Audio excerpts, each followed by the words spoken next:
तो अब हमारा जो नेक्स्ट टॉपिक है वो है एटॉमिक एंड आयनिक रेडियस।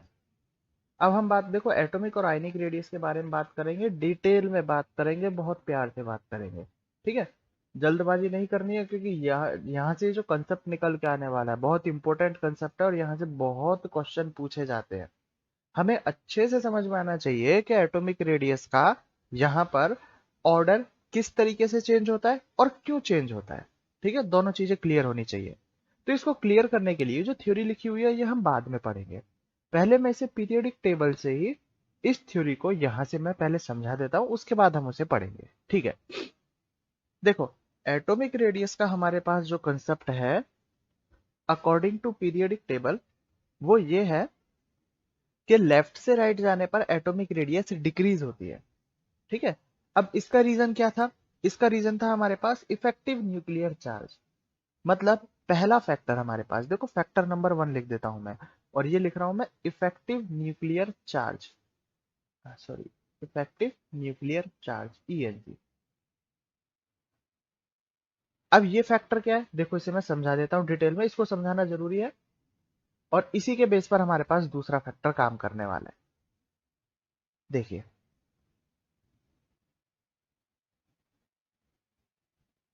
जैसे हमारे पास कोई भी एक एटम है और वो एटम इस तरीके से ये है। ठीक है, अब यहाँ पर एटॉमिक रेडियस किस तरीके से मानते हैं हम लोग? एटॉमिक रेडियस का मतलब है इलेक्ट्रॉन से न्यूक्लियस के बीच की डिस्टेंस, इसी को हम एटॉमिक रेडियस बोलते हैं।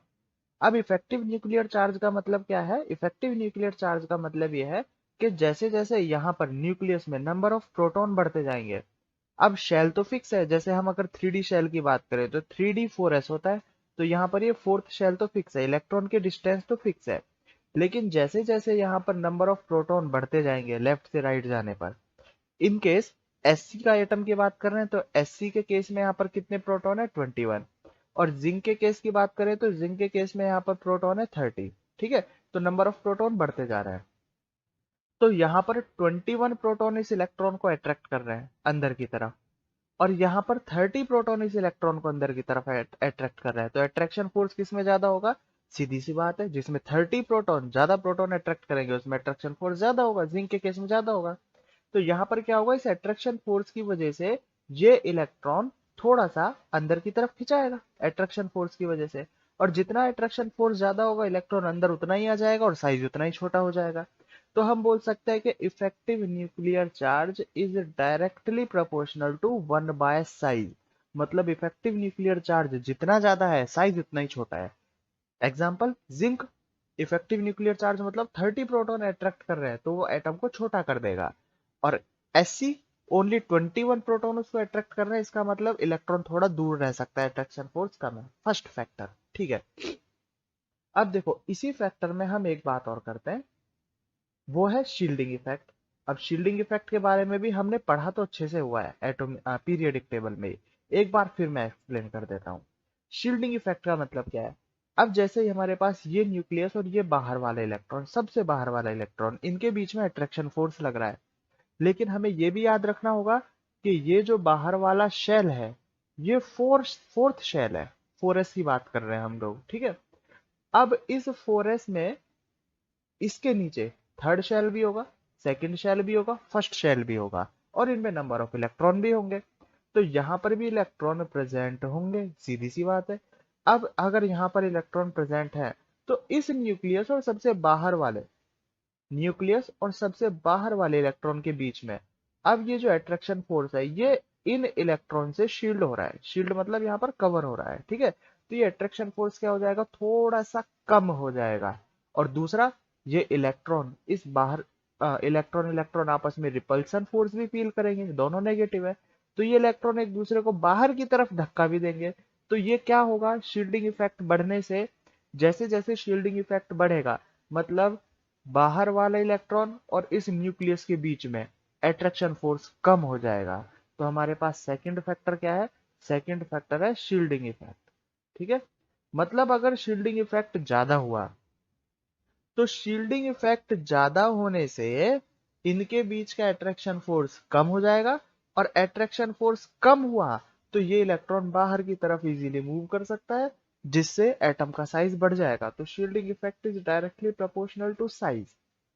ठीक है, ये हमारे पास साइज को अफेक्ट करने वाले दो फैक्टर है। ठीक है, अब ये फैक्टर मैंने क्यों पढ़ा है और ये क्या काम आता है इसके बारे में देखो मैं अच्छे से बात करता हूँ। ठीक है, अब देखो हम क्या कर रहे हैं यहाँ पर, हम एससी का केस लेते हैं। एससी के केस में क्या होगा, एससी के केस में ये न्यूक्लियस, ये इलेक्ट्रॉन, ये फोर्थ शेल। ठीक है, यहां पर एससी के केस में इलेक्ट्रॉनिक कन्फिग्रेशन है 3d1 4s2, मतलब यहां पर डी ऑर्बिटल का सिर्फ एक इलेक्ट्रॉन प्रेजेंट है, एक ही इलेक्ट्रॉन प्रेजेंट है। अब एक इलेक्ट्रॉन कितना शील्डिंग इफेक्ट लगा लेगा, नहीं लगा सकता ज्यादा। तो यहाँ पर जो शील्डिंग इफेक्ट है वो नेग्लिजिबल है, तो मैं फैक्टर सेकंड को यहाँ नेग्लेक्ट कर देता हूँ। कौन सा फैक्टर काम करेगा, ओनली फर्स्ट फैक्टर। ठीक है, मतलब इफेक्टिव न्यूक्लियर चार्ज वाला फैक्टर काम करने वाला है। एससी के बाद क्या आया, टीआई। टीआई का इलेक्ट्रॉनिक कन्फिग्रेशन 3d2, एक इलेक्ट्रॉन और बढ़ा दो। वी का इलेक्ट्रॉनिक कन्फिग्रेशन 3d3, क्रोमियम का इलेक्ट्रॉनिक कन्फिग्रेशन 3d5, ये 5 इलेक्ट्रॉन बढ़ा दिए। तो मतलब हो क्या रहा है, जैसे जैसे मैं 21 से और आगे की तरफ जा रहा हूं 25 तक, तो यहां पर देखो क्या होता जा रहा है, यहां पर इलेक्ट्रॉन बढ़ते जा रहे हैं। ठीक है, तो मतलब यहां पर क्या होता जा रहा है, शील्डिंग इफेक्ट धीरे धीरे इंक्रीज हो रहा है। और जैसे जैसे मैं और आगे आता जाऊंगा, निकल कॉपर एंड जिंक तक आता जाऊंगा, तो लास्ट में आते आते तो 10 इलेक्ट्रॉन हो जाएंगे। ठीक है, देखो जिंक में कितने इलेक्ट्रॉन होते हैं 4s2 3d10, कॉपर में कितने इलेक्ट्रॉन होते हैं 4s1 3d10, d10 10 10 इलेक्ट्रॉन हो रहे हैं।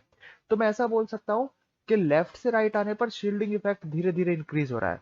और अगर शील्डिंग इफेक्ट धीरे धीरे इंक्रीज हो रहा है तो साइज भी इंक्रीज होना चाहिए। देखो shielding effect directly proportional to size. ठीक है, फर्स्ट फैक्टर की बात करें तो फर्स्ट फैक्टर में जैसे जैसे हम जाते हैं 21 से 30, तो नंबर ऑफ प्रोटॉन भी बढ़ते जा रहे हैं। मतलब नंबर ऑफ प्रोटॉन भी बढ़ते जा रहे हैं, तो इसका मतलब ये हुआ कि साइज घटना चाहिए। देखो effective nuclear charge directly proportional to 1 upon size. एक फैक्टर साइज बढ़ा रहा है, एक फैक्टर साइज घटा रहा है, दोनों ही एक दूसरे के उल्टा है, इसीलिए ट्रेंड बिगड़ जाता है। ठीक है, अब वो बिगड़ता कैसे है, देखो कौन सा फैक्टर कहाँ अप्लाई हो रहा है, अब हमें उस पर फोकस करना है। अगर मैं स्टार्टिंग में बात करूं 21 22 23, तो यहाँ तो डी में बहुत कम इलेक्ट्रॉन है ना, D1 D2 D3।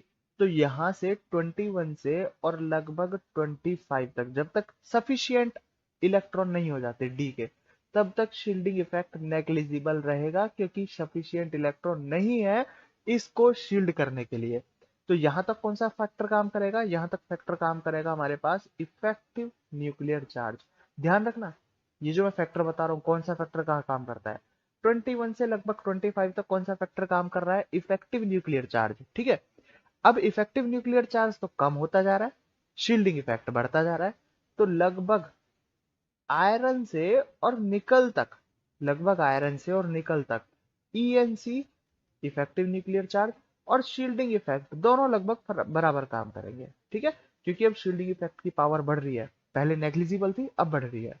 और 29 और 30 तक होते होते शील्डिंग इफेक्ट अपनी चरम सीमा तक पहुंच चुका है। चरम सीमा मतलब देखो D10, डी में कितने इलेक्ट्रॉन हो सकते हैं 10, और 10 के 10 यहाँ भरे हुए हैं। तो यहाँ पर कौन सा फैक्टर काम करेगा, ओनली शील्डिंग इफेक्ट फैक्टर काम करेगा। ठीक है, ठीक है। तो अब हम बात करें, देखो first factor, according to first factor size decrease होना चाहिए, तो बिल्कुल सही बात है। तो यहाँ पर जहां पर भी ईएनसी काम कर रहा है वहां पर साइज को डिक्रीज कर दो। तो साइज डिक्रीज होने का मतलब कि मैं बोलूंगा कि एससी से और एमएन तक, 21 से और 25 तक साइज क्या होगा, डिक्रीज होगा। ठीक है, अब 26 से 28 तक दोनों फैक्टर लगभग बराबर, मतलब एक फैक्टर साइज कम कर रहा है, दूसरा फैक्टर उतना ही साइज बढ़ा दे रहा है, मतलब साइज लगभग कांस्टेंट। ठीक है, तो 26 से और 28 तक साइज क्या हो जाएगा, लगभग कांस्टेंट हो जाएगा। ठीक है, और 29 और 30 तक तो भैया बहुत अच्छा खासा शील्डिंग इफेक्ट लग रहा है। शील्डिंग इफेक्ट मतलब ये अट्रैक्शन फोर्स खत्म कर देगा और साइज बढ़ाएगा। तो 29 से 30 तक सिर्फ शील्डिंग इफेक्ट, और shielding effect is directly proportional to size, तो हम बोलेंगे कि साइज इंक्रीज हुआ। ठीक है, तो ये हमारे पास डी ऑर्बिटल के डी ब्लॉक के अंदर साइज का ट्रेंड रहता है।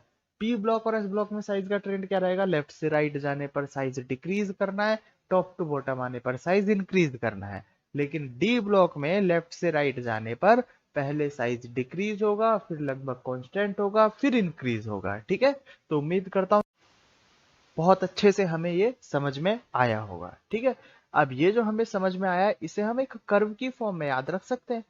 कर्व की फॉर्म में कैसे याद रखना, मतलब जैसे देखो मैं एक कर्व बना देता हूँ, ये हमारे पास साइज और ये हमारे पास एटॉमिक नंबर बोल सकते हैं, ये एटॉमिक नंबर।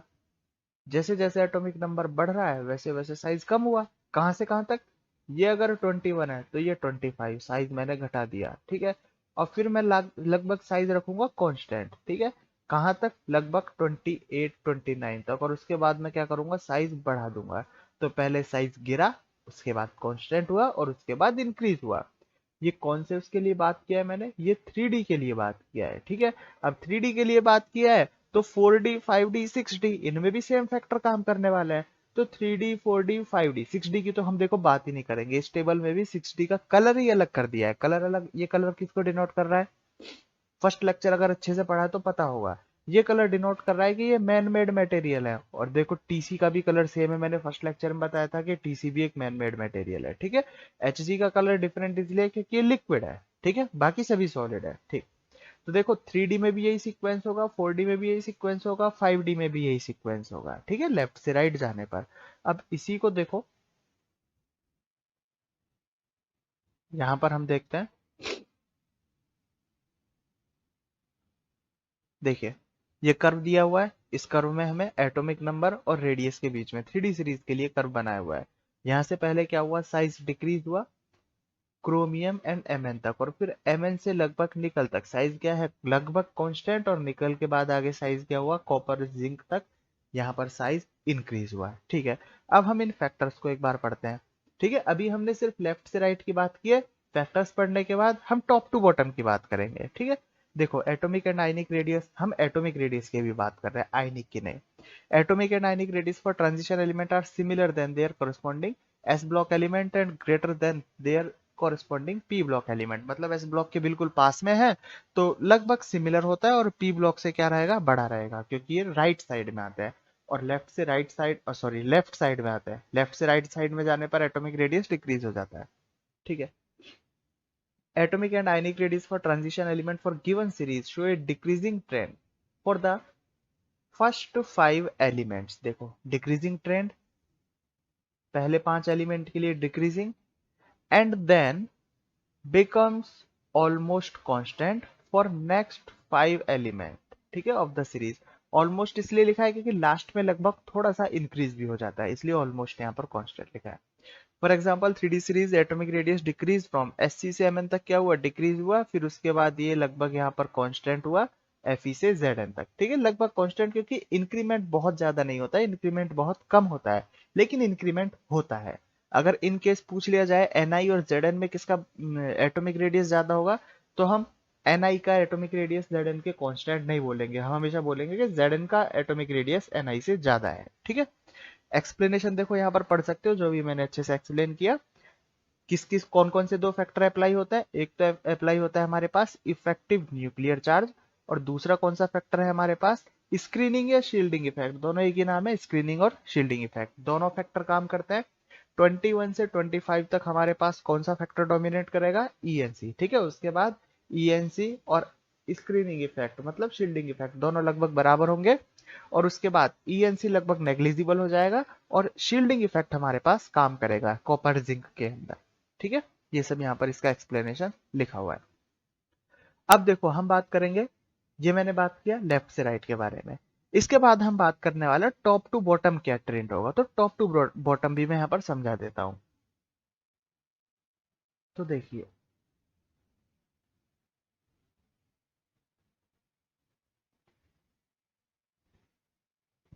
अब यहाँ पर मैं थोड़ा सा स्क्रीनिंग इफेक्ट को और समझाने की कोशिश करता हूँ, जो कि हमें top to bottom atomic size को समझने में हेल्प करेगा, किस तरीके से ट्रेंड चेंज होगा। देखिए, न्यूक्लियस और इलेक्ट्रॉन के बीच की डिस्टेंस, अब मान लो यहाँ पर इस पोजीशन पर मान लो स्क्रीनिंग इफेक्ट अप्लाई होता है। ठीक है, क्योंकि स्क्रीनिंग इफेक्ट का मतलब क्या है, नंबर ऑफ इलेक्ट्रॉन जो आउटर मोस्ट इलेक्ट्रॉन और न्यूक्लियस के बीच के अट्रैक्शन फोर्स को शील्ड कर दें, उसी को हम शील्डिंग इफेक्ट या स्क्रीनिंग इफेक्ट बोलते हैं। सबसे ज्यादा जो स्क्रीनिंग इफेक्ट होता है वो होता है एस ऑर्बिटल का, उसके बाद पी ऑर्बिटल का, उसके बाद डी ऑर्बिटल का और उसके बाद एफ ऑर्बिटल का।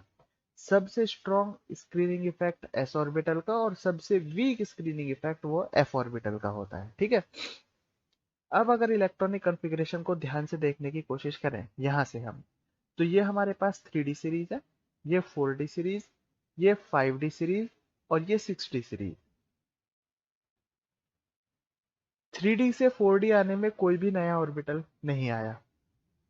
यहाँ भी डी ऑर्बिटल का स्क्रीनिंग इफेक्ट लगेगा, 4D में भी डी ऑर्बिटल का स्क्रीनिंग इफेक्ट लगेगा। लेकिन जब 4D से 5D में हम आए तो ये जो जगह खाली दिखाई दे रही है ये क्या है हमारे पास, ये LA और नीचे AC, और इसके बाद क्या आ जाता है हमारे पास F ऑर्बिटल आ जाता है। ठीक है। तो यहाँ पर जो स्क्रीनिंग इफेक्ट अप्लाई होने वाला है वो किसका होने वाला है, F ऑर्बिटल का 5D सीरीज में। और सेम 6D सीरीज में भी F ऑर्बिटल का स्क्रीनिंग इफेक्ट अप्लाई होने वाला है, लेकिन 6D की तो हम बात ही नहीं करेंगे, इसे यहाँ से हम हटा देते हैं। ठीक है।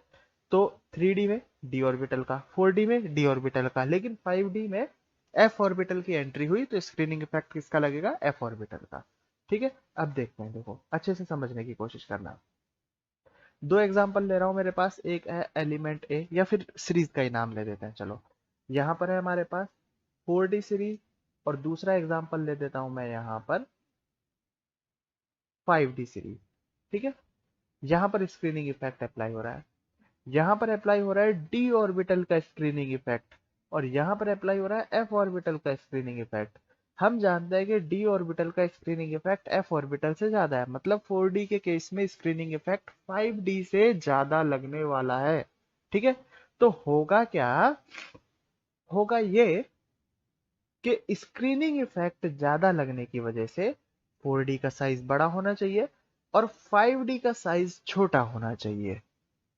ठीक है। देखो अभी थोड़ी देर पहले मैंने समझाया था कि स्क्रीनिंग इफेक्ट या फिर shielding effect directly proportional to size होता है। ठीक है। तो अगर हमारे पास शील्डिंग इफेक्ट 4D का ज्यादा है, 5D का शील्डिंग इफेक्ट कम है, तो इसके हिसाब से साइज किसका ज्यादा होना चाहिए, 4D का साइज होना चाहिए अकॉर्डिंग टू शील्डिंग इफेक्ट। ये पहला फैक्टर। ठीक है। सेकंड फैक्टर की अगर हम बात करें तो सेकंड फैक्टर, हम जानते हैं कि टॉप टू बॉटम आने पर नंबर ऑफ शेल तो होता ही है इंक्रीज, और अगर नंबर ऑफ शेल इंक्रीज हुआ तो क्या होगा, तो साइज तो इंक्रीज होगा ही होगा। ठीक है। नंबर ऑफ शेल अगर हमारे पास इंक्रीज हुआ तो साइज भी क्या होगा, इंक्रीज होगा। तो देखो नंबर ऑफ शेल अगर इंक्रीज हुआ तो उसके हिसाब से 5D का साइज ज्यादा होना चाहिए। मतलब फिर से वही एक केस जिसमें हमारे पास 4D का साइज ज्यादा बता रहा है, दूसरे केस में हमारे पास 4D का साइज कम बता रहा है। ठीक है। दोनों फैक्टर एक साथ अप्लाई हो रहे हैं, तो जब ये दोनों फैक्टर एक साथ अप्लाई होंगे तो होगा क्या, साइज लगभग कांस्टेंट हो जाएगा। मतलब 4D और 5D के साइज में ज्यादा डिफरेंस नहीं होगा। ठीक है। एक बार अब इसको फिर से समझ लीजिए। देखो जब हम 3D से 4D पे आएंगे तो शील्डिंग इफेक्ट का कोई मैटर है ही नहीं, क्यों, क्योंकि दोनों में शील्डिंग इफेक्ट इक्वल है, तो कंपैरिजन में तो दोनों इक्वल ही रहने वाला है। लेकिन 3D से 4D में आने में नंबर ऑफ शेल इंक्रीज हुआ तो साइज इंक्रीज होगा। ठीक है। तो 3D का साइज छोटा, 4D का साइज बड़ा। अब जब 4D से 5D में आए तो नंबर ऑफ शेल इंक्रीज हुए, तो इसका मतलब 5D का साइज इंक्रीज होना चाहिए। लेकिन यहां पर 5D में एफ ऑर्बिटल के शील्डिंग इफेक्ट होने की वजह से यहाँ पर शील्डिंग इफेक्ट कम हो गया, तो जितना साइज इंक्रीज हुआ था उतना साइज शील्डिंग इफेक्ट की वजह से फिर से कम हो गया। ठीक है। और फिर से कम होने की वजह से यहाँ पर साइज लगभग क्या हो जाएगा, कांस्टेंट हो जाएगा। तो हम बोल सकते हैं कि ये जो कर्व हमने पढ़ा है, ये जो कर्व हमने पढ़ा है, इस कर्व को मैं नाम दे देता हूँ, ये 3D सीरीज का कर्व है। तो 4D सीरीज का कर्व में साइज ज्यादा होगा, तो 4D सीरीज का जो कर्व आएगा वो कुछ इस तरीके से आएगा। ठीक है।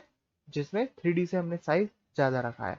और जो 5D का साइज होगा, देखो यहाँ पर गैप बहुत ज्यादा है, 3D से 4D में साइज इंक्रीज हुआ, लेकिन 5D का साइज लगभग 4D के कांस्टेंट होगा, तो ये लगभग लाइंस बहुत पास होंगी, ये 5D सीरीज आ जाएगी। ठीक है।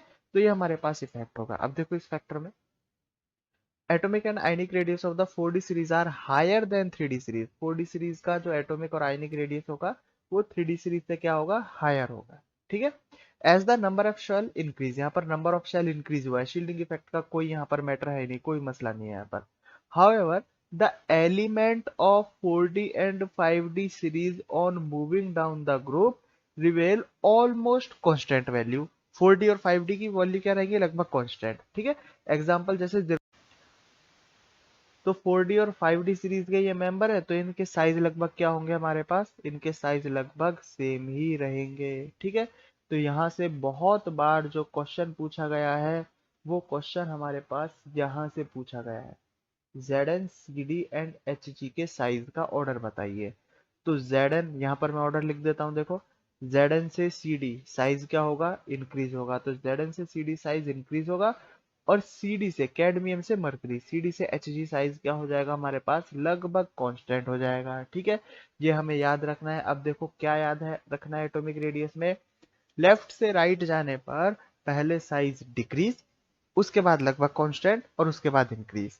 टॉप टू बॉटम आने पर 3D से 4D इंक्रीज, और 4D से 5D लगभग कांस्टेंट। किसी का भी एग्जांपल ले लो हम, जैसे अगर हम यहाँ पर एग्जांपल ले लेते हैं इनका, जो कि अभी बताया गया था, तो TI से ZR तक आने में साइज इंक्रीज होगा, और ZR से HF तक आने में साइज लगभग कांस्टेंट ही हमारे पास रहेगा। ठीक है, उम्मीद करता हूँ दोनों फैक्टर अच्छे से समझ में आए होंगे, और ये डिटेल में इतना इसलिए समझाया है क्योंकि इसी के बेस पर हमारे पास आगे फैक्टर डिपेंड करने वाले हैं।